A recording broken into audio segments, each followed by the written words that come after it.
Daily. Taste the Daily. IT అధికారులు మరోసారి హైదరాబాద్ లో సోదాలు నిర్వర్తిస్తున్నారు. ట్యాక్స్ చెల్లింపుల్లో అవకతవకలు జరిగినట్లు ఆరోపణలు వచ్చిన క్రమంలో నగరంలోని గోల్డ్ షాప్ యజమానుల ఇళ్లలో ఉదయం నుండి సోదాలు చేపట్టారు.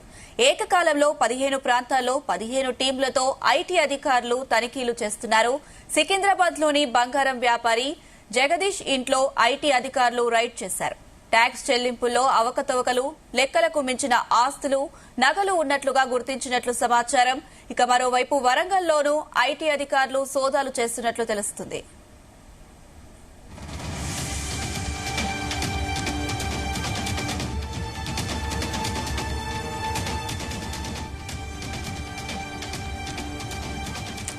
ఐటీ అధికారులు మరోసారి హైదరాబాద్ లో సోదాలు నిర్వహిస్తున్నారు.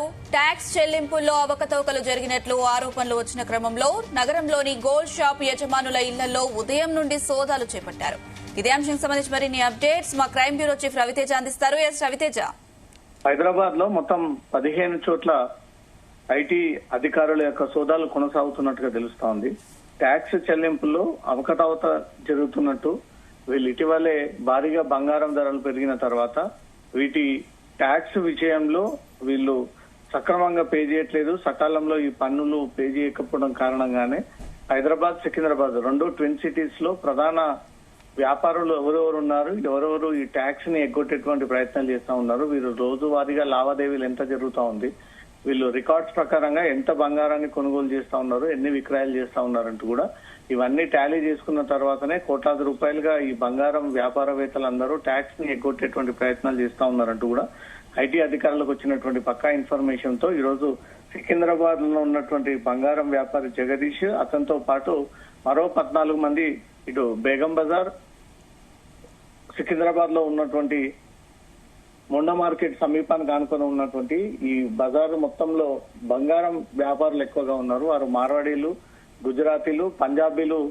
ఈ బంగారం వ్యాపారం ఎక్కువగా చేస్తూ ఈ ట్యాక్సులని ఎలా చెల్లించకుండా ఉండకుండా ఈ వ్యాపారాన్ని చేయాలి అనే దానిపై కూడా మూకుమ్మడిగా వీరందరూ ఒక నిర్ణయాన్ని తీసుకుని ఈ ట్యాక్సులని ఎగ్గొట్టేటువంటి ప్రయత్నాలు చేస్తా ఉన్నారంటూ కూడా ఐటీ దృష్టికి రావడంతో ఈ రోజు ఐటీ ఈ 15 చోట్ల సోదాలు కొనసాగిస్తా ఉన్నారు. బంగారం వ్యాపారం ఎప్పటి నుంచి సాగిస్తా ఉన్నారు, ఎన్ని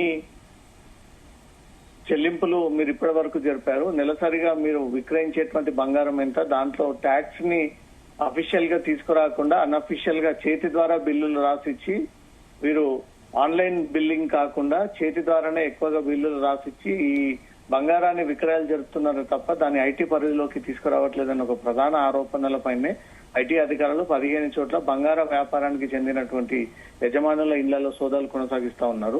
ఈ రోజు రైడ్స్ కంటిన్యూ అయ్యేటువంటి ఛాన్స్ ఉంది. రైడ్స్ మొత్తం ముగిసిన తర్వాత సాయంత్రం లోపు ఈ వ్యాపారవేత్తలు గత సంవత్సరం ఇప్పటి వరకు ఉన్నటువంటి ఈ 9వ నెల వరకు ఎంత బంగారాన్ని విక్రయించారు, ఎన్ని ఐటీ పరిధిలోకి తీసుకొచ్చారు, ఎన్ని చేతి రాత ద్వారా బిల్లులను క్రియేట్ చేసి ఐటీ పరిధికి రాకుండా ఎగ్గొట్టేటువంటి ప్రయత్నాలు చేశారంటూ కూడా ఆ లెక్కలన్నీ ఐటీ అధికారులు బయటికి తీసి మీడియా సమావేశం లేదా ప్రెస్ నోట్ ద్వారా ఎంత అవకతవకలు జరిగాయంటూ కూడా క్లారిటీ ఇచ్చేటువంటి ఛాన్స్ ఉంది అనుష.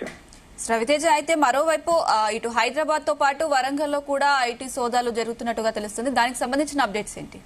మొత్తం తెలంగాణలో బడా వ్యాపారవేత్తలు ఎవరున్నారు, ఈ టాప్ మోస్ట్ గా ఉన్నటువంటి జ్యువెలరీ షాప్స్, దాంట్లో చాలా చెన్నై, కర్ణాటక, తమిళనాడు ప్రాంగణం నుంచి ఇల్లీగల్ గా వీళ్ళు బంగారాన్ని తీసుకొచ్చి ఇక్కడ పక్క షాప్ కంటే ఎక్కువగానే వీళ్ళు ఆ ధరని మార్కెట్ రేటుకు మించి తక్కువ ధరకే విక్రయాలు జరిపి ఇవి ఐటీ పరిధిలోకి రాకుండా ఆన్లైన్ బిల్లింగ్ చేయకుండా చేతి ద్వారా స్లిప్పులు రాసి ఈ బంగారాన్ని విక్రయాలు జరుపుతా ఉన్నారంటూ ఐటీ ఇన్ఫర్మేషన్ సేకరించి ఎవరైతే అలా ఐటీ ఎగ్గొట్టే ప్రయత్నం చేసి నకిలీ బిల్లులను తయారు చేస్తా ఉన్నారు, వరంగల్ కి చెందినటువంటి వ్యాపారులు, ఇటు హైదరాబాద్, సికింద్రాబాద్ కి చెందినటువంటి వ్యాపారులు, top most jewelleries Panjagutta, Begumpet ప్రాంగణంలో ఉన్నటువంటి వారిని మించి వీళ్ళు బంగారం వ్యాపారం చేపడతా ఉన్నారు. కానీ బయటికి తెలియకుండా లోపలగానే మార్కెట్ ధరకు తక్కువగానే ఈ బంగారాన్ని ఇస్తూ ఆన్లైన్ పరిధికి తీసుకురాకుండా చేతి ద్వారా రాసినటువంటి బిల్లుల పైన వీళ్ళు విక్రయాలు చెప్తా ఉన్నారు. ఇది ఆన్లైన్ ట్రాన్సాక్షన్స్ కాకుండా హవాలా డబ్బు ద్వారా వచ్చినటువంటి పేమెంట్స్ నే ఎక్కువగా తీసుకొని ఆ డబ్బుని మళ్ళీ ఇతర బ్రాంచ్లకు తరలిస్తా ఉన్నారన్నదే ఐటీ ప్రధాన ఆరోపణలు.